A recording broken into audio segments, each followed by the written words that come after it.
আসসালামু আলাইকুম প্রিয় শিক্ষার্থীরা, তোমাদের বলেছিলাম যে সঠিক উত্তর আর সংক্ষেপে উত্তরের উপরে আমি একটি সমাধান করে শিট দিব, মানে ভিডিও দিব। তো সমাধান করতে বসলাম।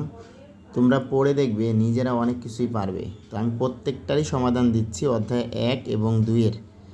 আর জ্যামিতি শিটের যেগুলো আছে যেগুলো আগামীকালের পরীক্ষায় মোটামুটি আসবে, ওগুলো তোমরা সবাই পারো। এই জন্য জ্যামিতি শিটটা আপাতত দিচ্ছি না, কিন্তু ক্লাসে করিয়ে দিব মেবি রবিবারে।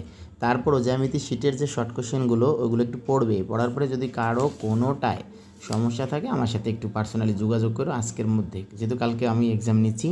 আর কালকের এক্সামে সবাইকে উপস্থিত থাকতে হবে, অবশ্যই স্কুল ইউনিফর্মে আসতে হবে।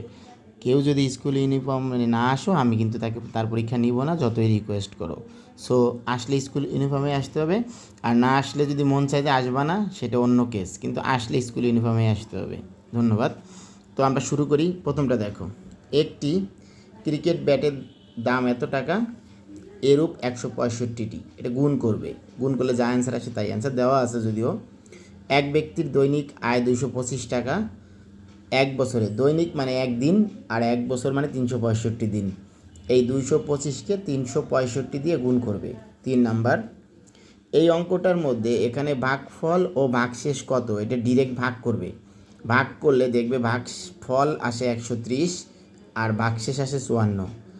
এই লাস্টে একটা শূন্য আসে। লাস্টে একটা শূন্য কীভাবে আসে সেটা তোমরা অলরেডি ক্লাসে শিখেছো, কোচিংয়েও শিখেছো। এই 3 নাম্বার, এই 1 আর 3 দিয়ে ভাগ করার পরে পরের স্টেপটা ভাগ যায় না, আর না গেলে শূন্যের মধ্যে ভাগ করতে হয়। এই জন্য 130 আসে ভাগফল, আর ভাগশেষ আসে 54। 4 নাম্বারটা দেখো, গুণক 100 গুণফল 0 হলে গুণের মান কত। গুণের ক্ষেত্রে 0 দিয়ে তুমি গুণ বা ভাগ করলে রেজাল্ট 0 হবে। মানে গুণ বা ভাগ অঙ্কের ক্ষেত্রে যদি 0 দিয়ে গুণ অথবা ভাগ করো, রেজাল্ট বরাবরই 0 হবে। নট অনলি এই অঙ্ক, সব অঙ্ক। এরপরে দেখো, গুণ্য, গুণক এবং গুণফলের মান কত হলে তিনটির মানই সমান হবে। এটা 1 বা 0। যেমন তুমি যদি এরকম 1কে গুণ করো 1 দিয়ে, এটা হচ্ছে গুণ্য, এটা গুণক, আর গুণফল দেখো 1। আবার যদি কোনো কারণে 0কে 0 দিয়ে গুণ করো, রেজাল্ট 0। এই জিনিসটাকে বোঝানো হয়েছে গুণ্য, গুণক, গুণফল। গুণ্য, গুণক, গুণফল সব সমান। তো এই জন্য আমাদের 5 নম্বর প্রশ্নটা দেখো, গুণ্য, গুণক এবং গুণফলের মান কত হলে তিনটির মানই সমান হবে, 1 বা 0। 6 নম্বর দেখো, গুণফল, গুণ্য এবং গুণকের সূত্র মুখস্থ রাখবে। এই সূত্র তোমাদেরকে একবার প্রথম ক্লাসে দেখো লিখিয়ে দিছি খাতায়।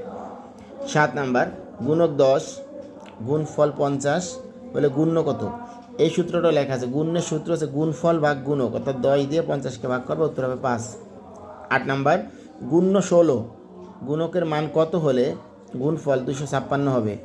এখানেও তোমাকে এই গুণফল দেওয়া আছে আর গুণ্য দেওয়া আছে, গুণক বের করতে হলে ভাগ করতে হবে। 16 দিয়ে 256কে ভাগ করবে। নেক্সট, গুণ কিসের সংক্ষিপ্ত রূপ? যোগের। কারণ হচ্ছে এই যেমন 5 গুণ 2 10, আবার 5 যোগ 5 দুইবার যোগ করলেও কিন্তু 10-এর সমান হয়ে যাচ্ছে এইভাবে। নেক্সট, যে সংখ্যা দ্বারা গুণ করা হয় সেটা তোমরা পারো, যে সংখ্যাকে গুণ করা হয় সেটাও পারো। এটা দেখো 12 নাম্বার, একটা ইম্পর্টেন্ট এমসিকিউ বা এসকিউ যাই বলি। 1, 0, 4 অঙ্কগুলো একবার ব্যবহার করে গঠিত বৃহত্তম এবং ক্ষুদ্রতম সংখ্যার গুণফল কত। 1, 0, 4 এটাকে যদি তুমি একবার ব্যবহার করে বৃহত্তম সংখ্যা বানাও, একটু খেয়াল করো, বৃহত্তম সংখ্যা হবে 4, 1, 0। আর ক্ষুদ্রতম সংখ্যা যদি বানাও 1, 0, 4।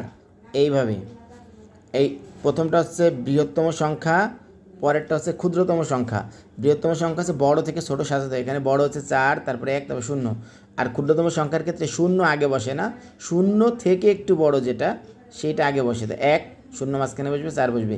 এটা তুমি গুণ করলে ওই রেজাল্টটা পেয়ে যাবে যেটা আমাদের দেওয়া আছে, উত্তরটা দেওয়া আছে, গুণ করে নিলেই হবে। এরপরে দেখো, দুইটি সংখ্যার গুণফল এত, একটি সংখ্যা 56 হলে অপর সংখ্যাটি কত। গুণফল যদি দেওয়া থাকে, অপরটা বের করতে হলে ভাগ করতে হয়। 56 দিয়ে 35,000কে ভাগ করবে, অ্যান্সার চলে আসবে।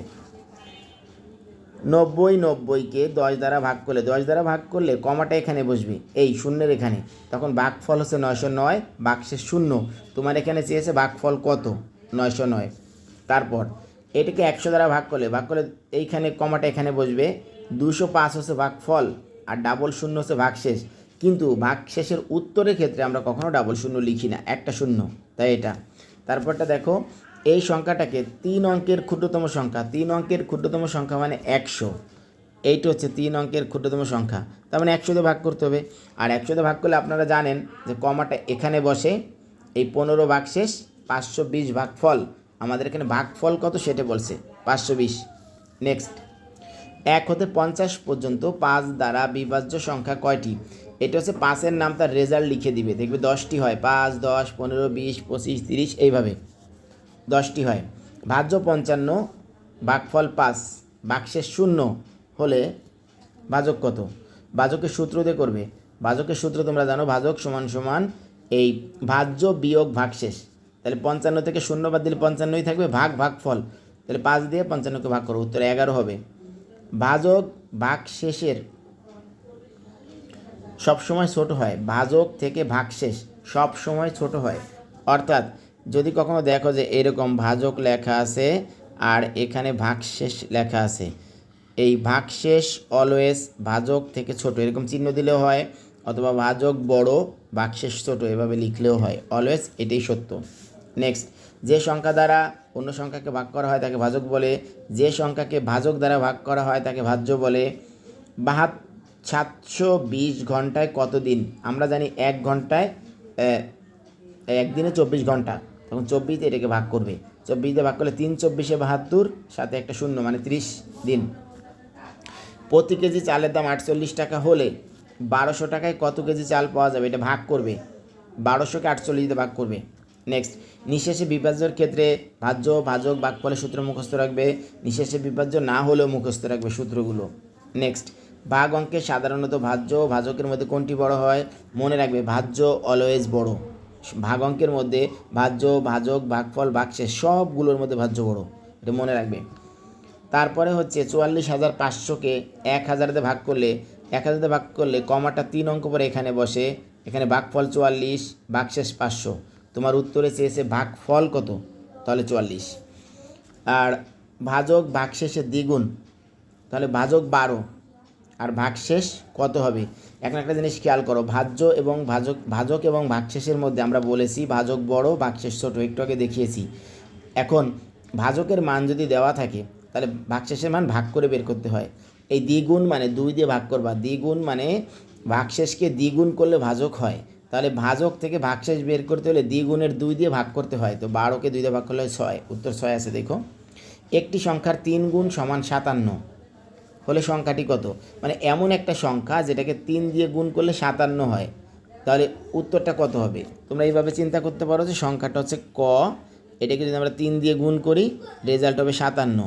এখান থেকে যদি ক এর মান আমরা বের করতে চাই, 57, হ্যাঁ, ক সমান সমান 57 আর এই 3 চিহ্ন সহ ওই পাশে গিয়ে ভাগ হয়ে যাবে 3, এটার উত্তর হচ্ছে 19। 3 19-এ 57, উত্তর দেখো 19 দেওয়া আছে। ভাগশেষ 4 এবং ভাজক ভাগশেষের 3 গুণ, এখানে দেখো ভাগশেষ দেওয়া আছে, ছোটোটা দেওয়া আছে, ভাজক ভাগশেষের 3 গুণ, এই রুলস ধরে ভাজক বের করব। তখন 3 দিয়ে অরিজিনালি গুণ করতে হবে, কারণ ভাগশেষ তো ছোট, ভাজক বড়, বড়টা বের করতে গুণ করতে হয়, আর বড়টার মান দেওয়া থাকলে ছোটোটা বের করতে হলে ভাগ করতে হয়। তাই এটা উত্তর হচ্ছে 3 4 12। আর বইয়ে যে 15 পৃষ্ঠায় যে দেখবা 7টা 8টা সঠিক উত্তর আছে, এগুলো ভেরি ভেরি ইম্পর্টেন্ট, এগুলো ভালো করে শিখবা। কোনোটা সমস্যা থাকলে আমাকে নক করো। 2 নাম্বার অধ্যায় গাণিতিক বাক্য, এই সমীকরণটার মান হচ্ছে 0, সমাধান করলে নিজেরাই পারবা। সকল ক্ষেত্রে কোন প্রক্রিয়া চিহ্নের কাজ প্রথমে শেষ করতে হয়? ভাগ চিহ্ন। প্রক্রিয়া চিহ্নগুলোর মধ্যে তোমরা জানো এই প্রথমে হচ্ছে ভাগের কাজ সমাধান করতে হয়, দেন গুণের কাজ, দেন যোগের কাজ, দেন বিয়োগের কাজ, এইগুলোকে বলা হয় প্রক্রিয়া চিহ্ন। ভাগ গুণ যোগ বিয়োগ, সবার আগে ভাগের কাজ শেষ করতে হয়, দেন গুণের কাজ, তারপরে যোগের কাজ, শেষে বিয়োগের কাজ। এই নিয়ম অনুসারে আমাদের সরল অঙ্কগুলো বা যে কোনো অঙ্ক এভাবে করতে হয়। গাণিতিক বাক্যতে যে অঙ্কগুলো আছে ফার্স্ট ব্র্যাকেটের মধ্যে এই চিহ্নগুলোর মধ্যে যেটা আগে থাকবে সেটার কাজ করতে হবে। এরপর দেখো, পিতার বয়স পুত্রের বয়সের 3 গুণ, একটা ক্লু দেওয়া আছে। পুত্রের বয়স দেওয়া, ছোট জনের বয়স দেওয়া, বড় জনের বয়স বের করতে হলে এটা দ্বারা গুণ করতে হবে, 3 15 45 বছর। আবার যদি এখানে পিতার বয়স দেওয়া থাকতো তাহলে আমরা 3 দিয়ে ভাগ করে পুত্রের বয়স বের করতাম।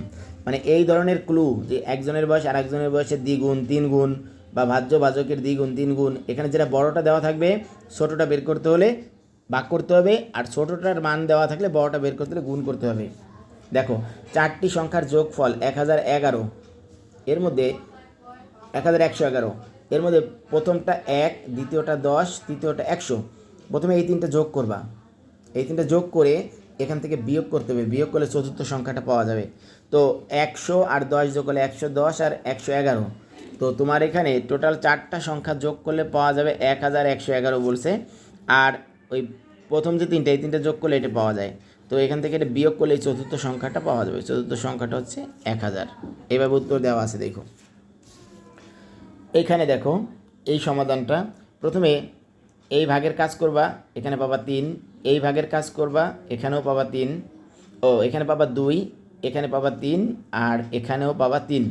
তাহলে আমরা কি পাচ্ছি, প্রথমটা টোটালটা তুলতেছি না, প্রথমটা ভাগ করে আমরা পাচ্ছি 2, তারপরে বিয়োগ চিহ্ন আছে, তারপরে একটা 3, তারপরে যোগ চিহ্ন আছে, তারপর একটা 3, এইভাবে ভাগ করে পাই। এখন এটা সমাধান করতে গেলে দেখো প্রথম সংখ্যা থেকে 3 বিয়োগ করা যায় না, বিয়োগ করা না গেলে তোমাকে এই সংখ্যাটার একটা মনে মনে চিহ্ন আছে যোগ, তখন এই দুইটা সংখ্যা আগে যোগ করে নিবা। এই দুইটা সংখ্যা যোগ করে নিলে, কারণ এটা চিহ্ন যোগ, এটা চিহ্ন যোগ, এই 3 আর 2 যোগ করলে 5, 5 থেকে 3 বিয়োগ করবা, অ্যান্সার হবে 2। তা নাহলে কিন্তু মিলাইতে পারবে না, এই যোগটা আগে করা যাবে না, এই পুরা জিনিসটা আগে করা যাবে না, কারণ এই বিয়োগ চিহ্নটাই 3-এর মাঝখানে যোগ চিহ্ন বলে তুমি যোগ করতে পারবে না, এই একটা মাঝখানে বিয়োগ চিহ্ন আছে বাম পাশে, এই 3-এর চিহ্নটা বিয়োগ, এই 3 বিয়োগই হবে, যেভাবেই করো এই 3 বিয়োগ করতে হবে। তাহলে প্রথমটা লাস্টেটা যোগ করবে, পরেরটা বিয়োগ করবে। তারপরটা এই 10/2, এখানে পাবা 5 গুণ 4, এইখানে কোনো চিহ্ন, এই ফার্স্ট ব্র্যাকেট যখন উঠে যাবে তখন এখানে কোনো চিহ্ন হবে থাকবে না, তখন গুণ চিহ্ন হবে। এরকম থাকলে যখন বড় ক্লাসে যাবে তখন দেখবে এরকম ব্র্যাকেট থাকলেই গুণ চিহ্ন বোঝায়। এখানে বাসার টিচার বা অন্য বড় কেউ থাকলে জিজ্ঞেস করে দেখো এখানে কোনো, কারণ তুমি যখন এখানে সমাধান করবা, এই 5 আর 4 9 আর 1 10, 10 থেকে 8 গেলে থাকবে 2, সেই 2 এই 4-এর সাথে গুণ হবে, এখানে গুণ যদি হয় তাহলে 4 2 8, আর এই পাশে তুমি ভাগ করলে বাবা 5, এই জন্য উত্তর হচ্ছে 5 8 40, এই 40। এটা দেখো প্রথমে ভাগের কাজ করবা, 5কে 25 দিয়ে ভাগ করলে হচ্ছে 5, সেই 5 আবার এই পাশের সাথে গুণ হবে, 5 5 25, তার থেকে আবার 5 বিয়োগ হবে, উত্তর হচ্ছে 20। প্রথমে কোন বন্ধনী, বন্ধনী মানে ব্র্যাকেট, প্রথমে ফার্স্ট ব্র্যাকেটে কাজ করতে হয়। কন্যার বয়সের 5 গুণের সমান আছে মায়ের বয়স, মানে মায়ের যা বয়স সেটা কন্যার বয়সের 5 গুণ। এখন দেখো কার বয়স দেওয়া আছে, মায়ের বয়স দেওয়া আছে, তাহলে কন্যার বয়স বের করবা 5 দিয়ে ভাগ করে, আর যদি এখানে কন্যার বয়স দেওয়া থাকতো তাহলে গুণ করে মায়েরটা বের করতাম, খেয়াল করবা। নেক্সট, কন্যার বয়সের 5 গুণ সমান 80 বছর, তাহলে কন্যার বয়স কত, মানে কন্যার যা বয়স সেটাকে 5 দিয়ে গুণ করলে হয় 80, উত্তর বের করবো 5 দিয়ে 80কে ভাগ করে, গুণের বিপরীত, তাহলে 5 16 80, 16 বছর। 1 ডজন আমের দাম 600 টাকা, 1 ডজন আমের দাম 600 টাকা হলে একটি আমের দাম কত, 1 ডজন মানে 12টি, 12 দিয়ে এটাকে ভাগ করবা। নেক্সট, 8টি কলমের দাম 26 টাকা, এর দ্বিগুণ কলমের দাম, দ্বিগুণ কলম কিন্তু কত টাকা লাগবে, 8টির দ্বিগুণ মানে 16টি, এটা তোমরা ঐকিক নিয়মে সাজাবা এইভাবে, যেমন 8টির দাম হচ্ছে 26 টাকা, একটির দাম কত, উপরে 26 নিচে 8, আর এর দ্বিগুণ বলতে 8-এর দ্বিগুণ, 8-এর দ্বিগুণ হচ্ছে 16, তো এখানে 26 16 নিচে 8, তারপরে সমাধান করলে অ্যান্সার পেয়ে যাবা, যেমন 8 দুগুণে 16, আর 26কে 2 দিয়ে গুণ করলে হয় 52, উত্তর দেখো 52 টাকা দেওয়া আছে।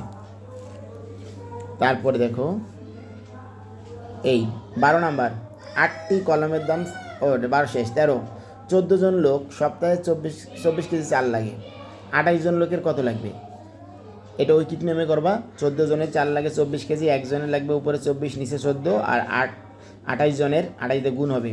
ঐকিক নিয়ম বলতে কী বোঝায় মুখস্থ করে নিও। 15, 1 ডজন ডিমের দাম 48 টাকা হলে 6টি ডিমের দাম কত, ঐকিক নিয়মে করবা। 1 হালি কলার দাম 32 টাকা হলে 7টি কলার দাম কত, 1 হালিতে 4টি হয়, 4টি দিয়ে ঐকিক নিয়মে করবা। 16, 17, একটি ঘর নির্মাণ করতে 8 জন শ্রমিকের 15 দিন লাগে, 24 দিনে নির্মাণ করতে কতজন শ্রমিক লাগবে, এটা ঐকিক নিয়মে করবা। কীভাবে সাজাবা, শ্রমিক লাগবে, শ্রমিক ডানে রাখবা, 15 দিনে লাগে 8 জন, শর্টকাট, তুমি যখন এই এসকিউ এমসিকিউ শর্টকাট একদম শর্টকাট, যেমন দেখো 15 দিনে শ্রমিক লাগে 8 জন, তাহলে একদিনে লাগবে বেশি, 8 গুণ 15, আর আমাদের বলছে 24 দিনে কতজন লাগবে, তাহলে 24 দিনে আবার কম লাগবে, ওই তুলনায় 8 আর 15 উপরে থাকবে, নিচে 24। এই 24কে উপরের কোনোটাতে ডিরেক্ট কাটে না, এই কাটে 3 8 24, 8 24 3, এই 3 আবার 15কে কেটে দেয়, 3 5 15, ডাবল কাটাকাটি, উত্তর হচ্ছে 5। উত্তর দেখো 5 দিন দেওয়া আছে, 5 জন দেওয়া আছে, কয়জন লাগবে সেটা। এবার 18, 15 জনে একটি কাজ 20 দিনে করতে পারে, 15 জনে একটি কাজ 20 দিনে করতে পারে, 20 জনের কাজটি করতে কতদিন লাগবে, এটা ঐকিক নিয়মে করবা। প্রথমে গুণ হবে এই 15 আর 20, তারপরে ভাগ হবে নিচে 20। তো এটা যখন আমরা সাজাবো তখন এইরকম আসবে, দেখো এই 15 আর 20 উপরে থাকবে, আবার নিচে যে লাস্টে বলছে 20 জন, সেটা 20 নিচে চলে যাবে, এই 20 এই 20 কাটা, উত্তর 15 জন, 20 20 ভেনিস। তারপরে 1 ডজন কলার দাম 150 টাকা, 1 হালি কলার দাম কত, 1 ডজন মানে 12টি, আর 1 হালি মানে 4টি। তুমি সাজাবা এইভাবে, এই 12টি কলার দাম হচ্ছে 150 টাকা, একটির দাম যখন করবা তখন উপরে 150, নিচে 12, আর লাস্টে তোমাকে বলছে 4টির দাম বের করে, এখানে 4 গুণ হয়ে যাবে, 4 গুণ হয়ে গেলে কাটাকাটি করবা, 4 দিয়ে 12কে কাটবা 3, 3 দিয়ে শুধু 15 পর্যন্ত 5 বার যায়, সাথে একটা শূন্য মানে 50, তাহলে আমরা পেয়ে গেলাম 50 টাকা। নেক্সট হচ্ছে আমাদের 20 নাম্বার। দেখো, একজন শ্রমিক সপ্তাহে এত টাকা আয় করেন, 12 দিনে তার আয় কত। এখানে এক সপ্তাহ মানে 7 দিন, এভাবে সাজাবে, 7 দিন আয় করে এত টাকা, একদিনে কত, 12 দিনে কত। নেক্সট, 6টি চেয়ার 4টি টেবিলের মূল্য একত্রে এত টাকা, একটি চেয়ারের মূল্য 625 টাকা হলে একটি টেবিলের মূল্যের গাণিতিক বাক্য লেখো। গাণিতিক বাক্য সাজানোর প্রথমে বলেছিলাম এখানে কোনো ডজন বা হালিতে উত্তর বের করার প্রয়োজন পড়েনি। সো নর্মাল হলে গাণিতিক বাক্য লিখবে, সেকেন্ড ব্র্যাকেট দিবে, মোট মূল্যটা লিখবে, বিয়োগ চিহ্ন দিয়ে ফার্স্ট ব্র্যাকেটের একটা পার্ট দিবে। ঠিক মোট মূল্যের পরে, যেমন 9575, ঠিক এর পরের মূল্যটাকে আগে লিখবা ব্র্যাকেটের মধ্যে, ফার্স্ট ব্র্যাকেটের মধ্যে, এই সেই 625, এই যে আমরা লিখেছি 625। এখন কথা হলো 625 কিসের মূল্য, একটি চেয়ারের মূল্য। আবার একদম প্রথমে ব্যাক করো, চেয়ার কয়টা আছে, 6টি, 6 দিয়ে গুণ করবে, 2টে ব্র্যাকেট ক্লোজ করবে, 4 দিয়ে ভাগ করবে। নেক্সট কত নাম্বার, 22, 2টি আমের দামে একটি আনারস পাওয়া যায়। ভালো করে খেয়াল করো, একটা আনারস মানে 2টা আম, একটি আনারসের দাম 40 টাকা, 30 টাকা, তাহলে 2টি আমের দামও 30 টাকা। একটা আনারসের দাম সমান সমান 2টি আমের দাম, তাহলে একটা আনারসের দাম 30 টাকা মানে 2টা আমের দাম 30 টাকা, তাহলে একটা আমের দাম কত, 2 দিয়ে ভাগ করবা, 30কে 2 দিয়ে ভাগ করলে 15 টাকা, একটা আমের দাম 15 টাকা। খোলা বাক্য ও বদ্ধ বাক্য কাকে বলে, সংজ্ঞা বইয়ে আছে, মুখস্থ করে নিও। একটি বাক্যকে খোলা বাক্য বলা হয় যখন বাক্যটি সত্য না মিথ্যাতা নির্ণয় করা যায় না, আর বদ্ধ বাক্য হচ্ছে বদ্ধ বাক্যর আর একটা নাম গাণিতিক বাক্য। এটা হচ্ছে বাক্যটি যখন সত্য মিথ্যা নির্ণয় করা যায় তখন তাকে গাণিতিক বাক্য বা বদ্ধ বাক্য বলে। খ সংখ্যক ডিম 15 জনের মধ্যে ভাগ করে দিলে প্রত্যেকে 6টি করে পেল, খয়ের মান কত। এটা এইভাবে সাজাবে, খ সংখ্যক ডিম, খ আগে বসবে, ভাগ করছো 15 জনের মধ্যে, প্রত্যেকে পাইছে 6টি। এখন এখানে খয়ের মান চেয়েছে, খ সমান সমান ওই ডান পাশে 6 আগে আছে, আর এই পাশের ভাগ 15 এখানে গিয়ে হবে গুণ, 6 15 90, উত্তর হচ্ছে 90, খয়ের মান 90, এই যে 90 হবে। দেখো নেক্সট, ক টাকার দ্রব্য কিনে দোকানদারকে 500 টাকা দিয়ে 390 টাকা ফেরত নেওয়া হলো। এই খোলা বাক্যটি কি সেটি লিখতে বলে, সমাধান করতে বলে নেই। তাহলে ক টাকার দ্রব্য কিনছো, ক টাকার দ্রব্য কিনে দোকানদারকে কত দিচ্ছ, 500। দোকানদার তোমাকে ব্যাক করবে কিভাবে, এই 500 থেকে যে টাকার জিনিস কিনছো সেটা বিয়োগ করবে। এই জন্য 500 বিয়োগ ক সমান সমান তুমি যেটা ফেরত পাবে সেটা 390। জাস্ট সাজাতে হবে, এটা সমাধান করতে বলেনি। এর বাইরে দেখো বইয়ের যে পৃষ্ঠা 29, এখানে অনেকগুলো আছে, এই অনেকগুলো একটু কষ্ট করে সমাধান করে নিও। এগুলো তোমরা সবই পারবে, বইয়েরগুলো সবই পারবে। তারপরও আবার বলতেছি, যদি কারো কোনোটায় সমস্যা মনে হয় কালকের পরীক্ষার আগে আমার সাথে যোগাযোগ করো। আর জ্যামিতি শীটের শর্ট কোশ্চেনগুলো একটু দেখো, শর্ট কোশ্চেনগুলো ক্লাসে মোটামুটি বোঝানো হয়েছে। তারপরেও যদি কারো দু একটা প্রবলেম থাকে আজকেই যোগাযোগ করে সমাধান করে নিও। আগামী কালকের পরীক্ষার জন্য সবাইকে অগ্রিম শুভেচ্ছা। 7 বা 8 পৃষ্ঠা বা 10 পৃষ্ঠা দিয়ে একটা খাতা বানাবে, খাতায় মার্জিন করে নিয়ে আসবে, খাতার উপরে নাম, রোল, সেকশন লিখে নিয়ে আসবে, ঠিক আছে। মার্জিন যেন এখানে এসে করতে না হয়। আর পরীক্ষা দেওয়ার জন্য জ্যামিতিক ইনস্ট্রুমেন্ট, স্কেল, চাঁদা, আর হচ্ছে পেন্সিল, রাবার, শার্পনার, এগুলো সাথে রাখবে, সাথে কলম সাথে রাখবে। আর তোমরা ইচ্ছা করলে পরীক্ষার খাতায় জ্যামিতিটা আগে লিখতে পারো, কারণ জ্যামিতিটা হচ্ছে বৈশিষ্ট্য মুখস্থ থাকার বিষয়। অন্য অন্য অঙ্ক করতে গেলে অনেক সময় দেখা যায় যে মাথা হ্যাং হয়ে গেছে, পরে লাস্টে গিয়ে জ্যামিতির চিত্রও সোজা হয় না, মাপ মতো হয় না, আবার বৈশিষ্ট্যগুলো ভুলে যেতে হয়। এই জন্য খাতার শুরুতে চাইলেই জ্যামিতিটা লিখে ফেলতে পারো, খাতার শুরুতেই, মানে 5 নং জ্যামিতি আসবে, আগেই তুমি 5 নং প্রশ্নের উত্তর লিখে নিতে পারো। যেমন এই জ্যামিতিটা লেখার একটু রুলস বলি। এই 5 নং প্রশ্নের উত্তর আমরা দিব, তারপরে মনে করো তুমি এখানে কোনো অপশন থাকবে না, ক নাম্বার ধরে নাও, ক নাম্বারে রম্বস আসছে, এভাবে রম্বস লিখে রম্বসের ছবি আঁকবে, মাপটা যেন একজাক্টলি ঠিক হয়। তারপরে এমসিডাব্লিউর মতো, তোমাদের এমসিডাব্লিউ সিটি হলো না, ওই রকম। এরপরে রম্বস শেষ, বৈশিষ্ট্য শেষ, এরপরে খ নাম্বার দিয়ে মনে করো তুমি একটা বাঁকা পাইলে একটা সোজা পাবা, মনে করো সামান্তরিক পেয়েছো, তো সামান্তরিক নাম লিখবা। এই যে ক খ, এই 5 নং তো দিবাই, এই ক খকে বলা হয় সাব নাম্বার, এগুলোও দিতে হবে। এগুলো মিস করলে পুরা নাম্বার 0। তুমি যদি ক নাম্বার না লিখে শুধু রম্বস লেখো তাও 0 পাবা, কিন্তু খেয়াল করো এই ক দিতে হবে, এগুলোকে সাব নাম্বার বলা হয়। সাব নাম্বার দিবা, তারপর হচ্ছে যে নিয়মে এমসিডাব্লিউ এবং সিটিতে করিয়েছি ওইভাবে করবে। মাপটা যেন একজাক্টলি হয়, মাপটা নেওয়ার ক্ষেত্রে 0 থেকে শুরু করবা, যে কোনো স্কেলে 0 থেকে শুরু করবা, আর ডিগ্রিটা চাঁদা দিয়ে নিবা, ঠিক আছে? তো সবার জন্য শুভকামনা রইল, আগামীকালের জন্য বেস্ট অফ লাক। সব কিছু ভালো করে প্র্যাকটিস করে চলে এসো। আল্লাহ হাফেজ।